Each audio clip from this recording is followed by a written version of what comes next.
আল্লাহর হাবিবের রওজা শরীফ দেখে আমি সহ্য করতে পারি না রে আবু বকর, বিদায় দাও, আমি চলে যাব। চলে গেলেন নবীর পাগল। সিরিয়ার দামেস্কে যাওয়ার পরে কিছুদিন পরে নবীজি স্বপ্ন দেখায়, কিরে বেলাল, এটা কেমন জুলুম, কতদিন হলো তোমার কণ্ঠের আজান শুনি না। বেলাল রে, তোর কি মন চায় না আমি নবীর জিয়ারতে আসতে? বেলাল আয়, আমি নবীর জিয়ারতে আয় রে বেলাল আয়, কতদিন হলো তোমার কণ্ঠের আজান শুনি না।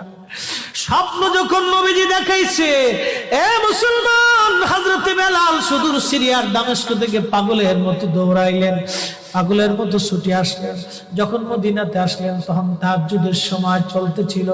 তাহাজ্জুদের সময় চলার সময় হযরত বেলাল রাদিয়াল্লাহু আনহু কাঠের জালি দিয়ে তখন রওজা শরীফ ঘিরে রাখা ছিল। ওই জালির পাশে বসে বসে জালির সঙ্গে মাথা ঠেকাইয়া নবীর পাগল বসে বসে গুনগুন গুনগুন করে কাঁদে আর বলে, হুজুর, আপনি আসতে বলেছিলেন, গোলাম এসে হাজির হয়েছে।